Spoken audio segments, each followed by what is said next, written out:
오늘 아침 우리에게 주시는 하나님의 말씀은 마태복음 2장 1절부터 12절까지입니다. 헤롯 왕 때에 예수께서 유대 베들레헴에서 나심에 동방으로부터 박사들이 예루살렘에 이르러 말하되 유대인들의 왕으로 나시니가 어디 계시냐? 우리가 동방에서 그의 별을 보고 그에게 경배하러 왔노라 하니 헤롯 왕과 온 예루살렘이 듣고 소동한지라.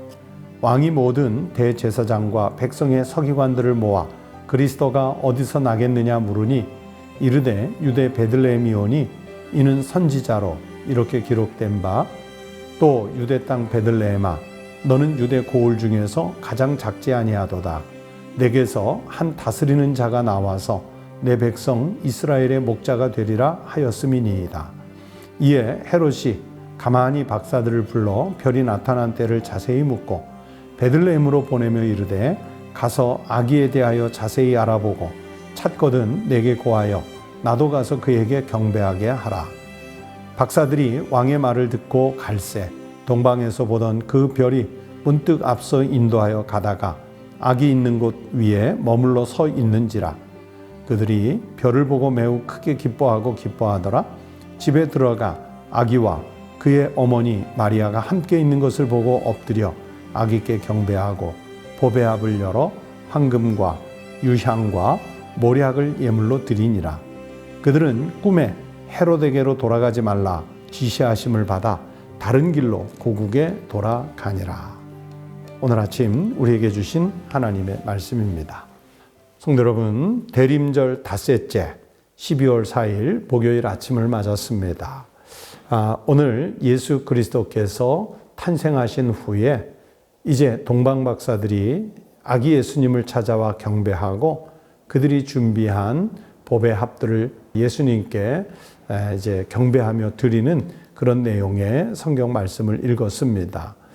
어제까지 대림절 깊은 새벽 묵상을 시작하면서 월, 화, 수 지난 3일 동안은 창세기를 가지고 빛을 주제로 해서 우리 성도들께 말씀을 드렸습니다. 오늘은 좀 분위기를 확 바꾸어서요. 마태복음 2장 방금 읽으신 대로 예수님의 탄생과 그리고 동방 박사들이 아기 예수께 찾아와 경배하는 이 장면을 가지고 하나님의 말씀을 생각해 보려고 합니다.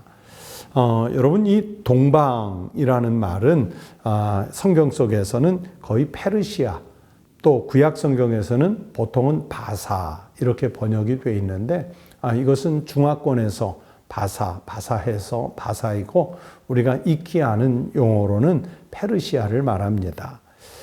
이 바로 동방에서 페르시아에서 유대인의 왕을 찾아온 박사들은요, 자신들이 동방에서부터 그의 별을 보고 그에게 경배하기 위해서 왔다. 그렇게 말합니다. 그러면서 이들이 가장 궁금해하며 찾는 게 무엇입니까? 유대인의 왕이 어디 계시냐?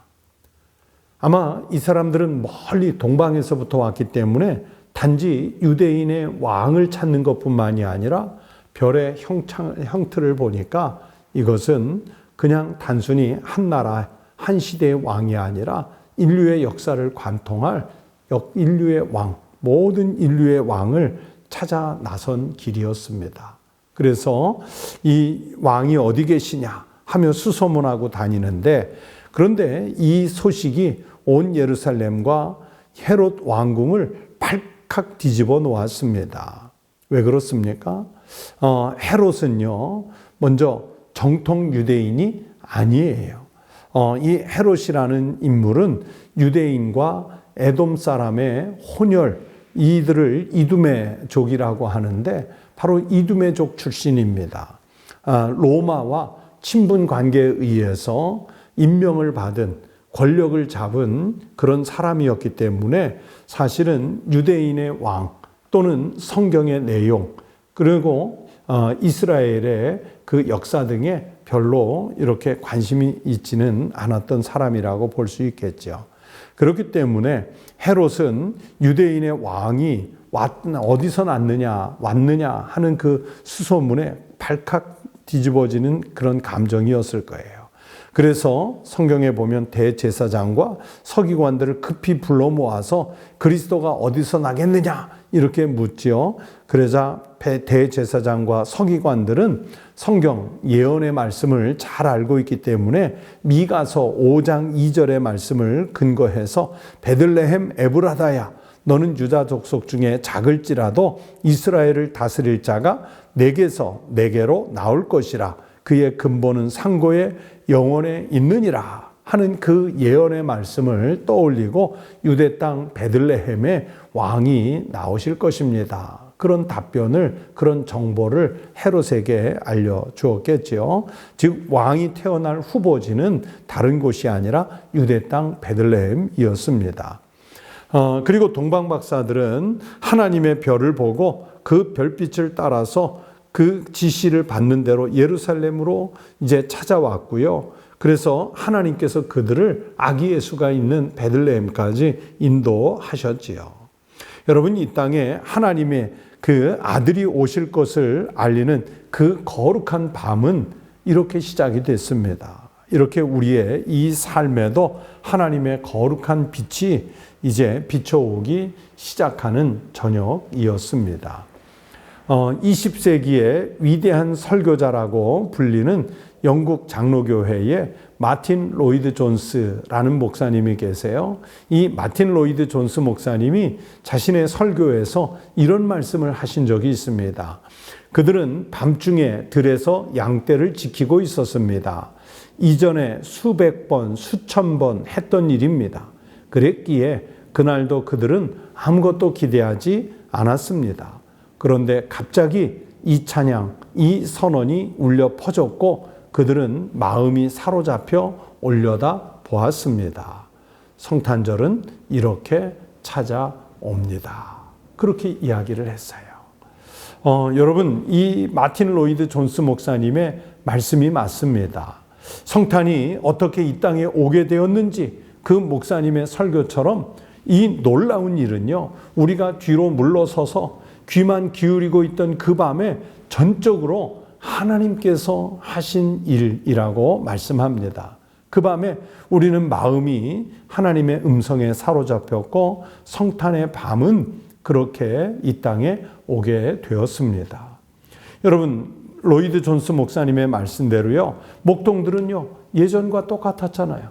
어제 한 일 오늘 하고 있는 것이고요, 한 달 전에 한 일 오늘도 하고 있고요, 몇 년 전에 하던 일 오늘도 하고 있습니다. 이 목동들은 예전과 똑같아요.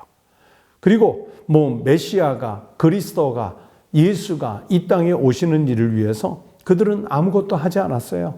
그러나 성탄은 왔습니다. 하나님의 일은 일어났습니다.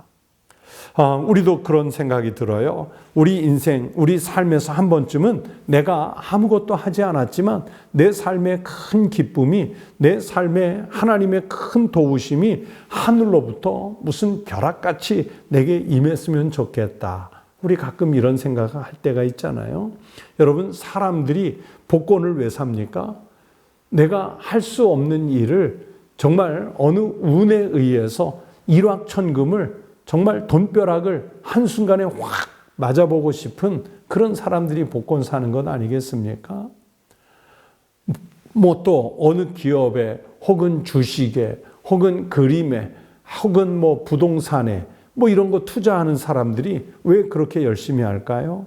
어느 날 그것이 갑자기 펑 튀겨져서 무슨 큰 일확천금을 줄 수 있지 않을까, 그런 기대감에 하는 것 아니겠습니까? 그런데 과연 그런 일, 내가 아무것도 하지 않았는데 무슨 벼락같이 임하는 그런 축복이 임할 수 있을까요? 없습니다.